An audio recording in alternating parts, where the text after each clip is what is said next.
4 anos e meio. Esse é o tempo que tem desde a primeira vez que eu quis criar esse canal pro YouTube. Foi quando eu comprei essa luzinha aqui pra ser a iluminação dos meus vídeos. Na época eu não fazia ideia de como começar a criar conteúdo. Eu me inspirava muito no Breno Perrucho, do canal Jovens de Negócios. Só que ao invés de falar sobre finanças, eu queria falar sobre tech. E sim, de lá pra cá eu tive progresso, inclusive de maneiras que eu nem esperava. Foi nesse tempo que a gente conseguiu mais de 10 milhões de downloads em nossos aplicativos de jogos. Nesse mesmo tempo foi quando eu descobri o que eu gostava, o que eu não gostava, o que me dava medo e principalmente o que eu amava fazer. Eu acabei inclusive anos depois conhecendo o próprio Breno e mais alguns de meus heróis, mas eu sempre vou me perguntar o que teria acontecido se eu só tivesse continuado, se eu dedicasse 30 minutos do meu dia para continuar com esse projeto. Afinal, pequenas alterações em nossa rotina são capazes de criar um efeito cascata e alterar nossa vida inteira. Em todo esse tempo eu desenvolvi 1000 métodos para gravar melhor meu conteúdo que eu nem tinha começado a criar. Eu pensei nesse projeto por dias e meses, lapidei incansavelmente a visão do que seria o Projeto Arco, mas eu nunca tinha de fato colocado o plano em prática. E assim como foi para a criação de conteúdo, foi também para academia, para leitura e até para alguns hobbies que eu queria fazer, como tocar piano e adestrar meu cachorro. E para implementar essas mudanças, eu fui atrás de referências em disciplina para mim, que não só tivessem um método científico, mas também um resultado de respeito. E eu cheguei a 7 pilares do que poderiam ser a fórmula da disciplina. O primeiro e mais óbvio é que, sim, força de vontade é limitada. O que conduz o seu comportamento é todo um arranjo contextual que você precisa criar para permitir que o comportamento seja executado. Ou seja, precisa reduzir o atrito entre você e o seu comportamento. Se você quer treinar, tem que ter uma academia perto. Se você quer beber água, tem que ter uma garrafa d'água perto de você. Afinal, você não precisa se forçar para comer uma barra de chocolate se você não tem uma barra de chocolate. E, às vezes na vida,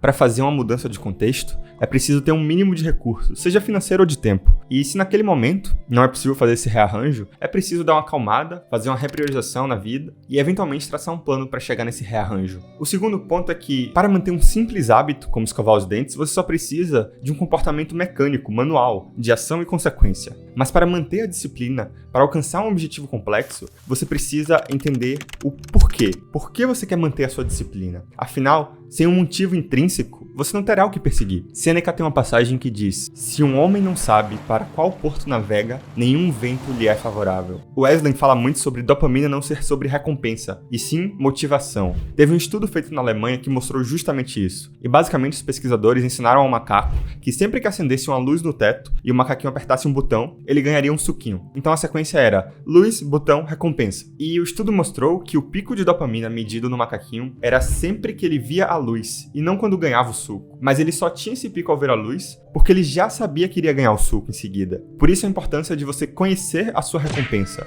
Você saber qual é a motivação vai te fazer ter mais ímpeto e mais vontade de agir. O terceiro ponto é que traquear e comparar é motivador para o nosso cérebro. Para tornar o progresso muito mais autorrecompensador, descobrir um jeito de visualizar o seu progresso é essencial para a gente mostrar para o nosso cérebro que você ter progresso toda semana é o novo comum. Eu particularmente uso o Eptabase como meu gerenciador de conhecimento. Ele é praticamente meu palácio mental. Então, para mim, faz muito sentido acompanhar todo o meu progresso por lá também. Mas se uma abordagem mais prática e simples, como um aplicativo de celular, for o melhor para você, você pode tentar usar o Habit, que é um dos apps que criamos aqui na Bloom em 2021, para nos ajudar com nossa rotina e criar novos hábitos. Ele é muito útil para quem gosta de apps gamificados. Basicamente, você consegue acompanhar o progresso de todos os seus hábitos lá e ainda ver suas plantinhas crescendo enquanto você mantém sua sequência. Ele concorreu ao melhor aplicativo do ano em 2021 na Google Play e hoje está com 3,5 milhões de downloads, com 4 estrelinhas de avaliação na loja. Caso você baixar, depois me diz aqui nos comentários o que achou dele, tá bom? O quarto ponto é sobre tornar o processo mais prazeroso. O Ali Abdaal tem um conceito em seu livro que ele descreve o quão importante é tornar as atividades que você não tem predisposição a gostar um pouco mais prazerosas, dando uma vibe diferenciada. Por exemplo, como você poderia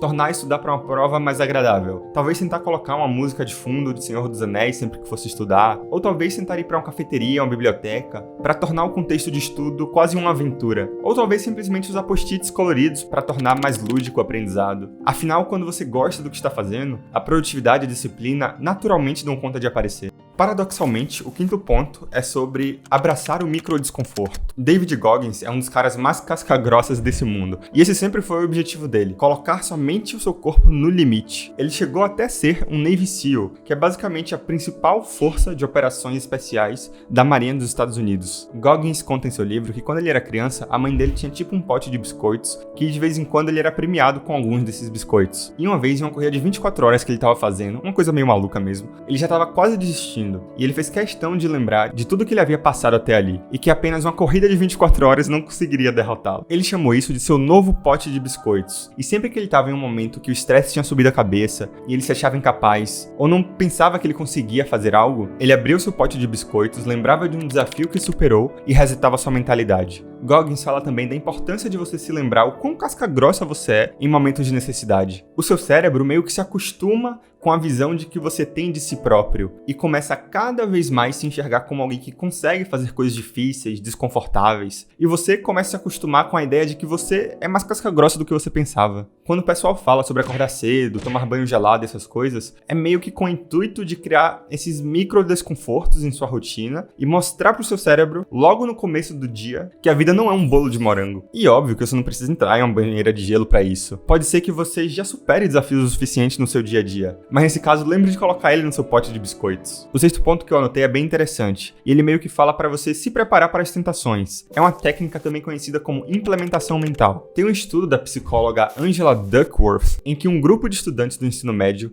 que iam fazer um exame importante foram divididos em 2 grupos. Um dos grupos foi submetido por 30 minutos a uma técnica chamada implementação mental, no qual as pessoas precisavam imaginar obstáculos que poderiam ficar no caminho de terem um bom resultado no exame, e depois criarem planos concretos e detalhados para lidar com os obstáculos. Por exemplo, se eu me distrair enquanto estudo, então eu vou me levantar e dar uma volta pelo quarto. Depois eu volto e tento estudar novamente. Basicamente, eles tinham que pensar em problemas que poderiam atrapalhar eles de passarem no exame, e então bolar um plano para lidar com isso. Já o outro grupo realizou um exercício de placebo que não tinha nenhum efeito prático. Os resultados mostraram que os estudantes do primeiro grupo completaram 60% a mais de questões de prática do que os estudantes do segundo grupo. E o meu problema, por exemplo, com o início do projeto Arco, era justamente esse. Todo dia, quando eu começava a trabalhar, eu já me reunia com meus sócios pra gente alinhar as pendências dos jogos que a gente estava trabalhando e saber o que a gente faria naquele dia. E dali em diante, a minha mente já estava focada em nosso business de criação de aplicativos. E sempre que eu tentava colocar um horário na agenda para criar um roteiro pro projeto Arco, eu acabava indo buscar referências no YouTube, começava a ler artigos, e quando eu percebia, eu já estava trabalhando em nossos aplicativos da Blue novamente. Ou então eu estava distraído vendo um vídeo do YouTube aleatório que eu não tinha planejado. Além disso, sempre que eu começava a pensar nos vídeos que eu quero fazer, eu sempre ia muito a fundo nos detalhes, e percebi o quão complexo seria conseguir fazer aquilo. E isso acabava afastando o lançamento de um novo vídeo na minha cabeça, o que me fazia simplesmente desanimar. Então eu tentei antecipar todos os passos que eu dava entre abrir o roteiro para escrever e acabar voltando a trabalhar nos outros projetos ou acabar distraído, por exemplo. Eu acabei me dando conta que muitas vezes, quando eu acabava de assistir um vídeo de referência,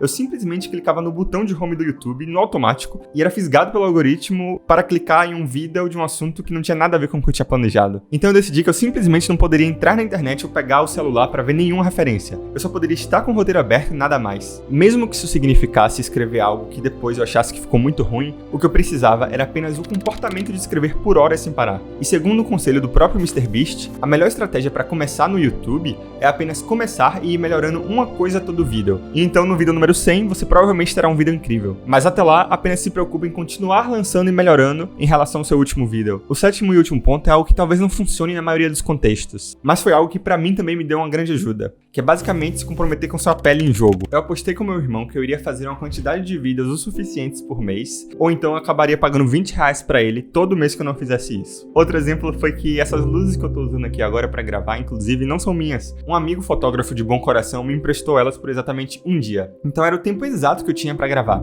E o que é que eu fiz? Pedi pra ele me emprestar, mesmo ainda faltando metade do roteiro pra ser escrito. O que me forçou a passar o dia inteiro exclusivamente focado nesse vídeo, pra conseguir terminar e gravar a tempo. Como o meu suco já tava claro, pedir a iluminação emprestado foi a minha luz. Desculpa o trocadilho. Algumas pessoas acabam trabalhando melhor sob pressão, mas não é o caso de todo mundo, então você pode também só ignorar esse ponto. Se você chegou nesse canal por esse vídeo, seja bem-vindo ao Projeto Arco. Esse é um dos meus primeiros vídeos, e aqui eu compartilho a minha jornada tentando criar algo legal para o mundo e me tornar um jovem adulto funcional e desajustado. Se de alguma forma você valoriza ou se identifica com algo que viu aqui, sinta-se à vontade para se juntar ao Discord na construção de uma comunidade ao redor da criação de valor para o mundo, que de alguma forma envolva arte e tecnologia. Sim, eu consegui finalizar esse roteiro com 12 horas de trabalho, mas eu fiz com o fundo do meu coração. Eu sei que provavelmente quando eu estiver assistindo, eu não vou gostar do resultado, mas é como eu disse, um passo de cada vez, melhorando um vídeo após o outro. Te vejo no vídeo 100. Eu sou o JP e muito obrigado pela sua atenção.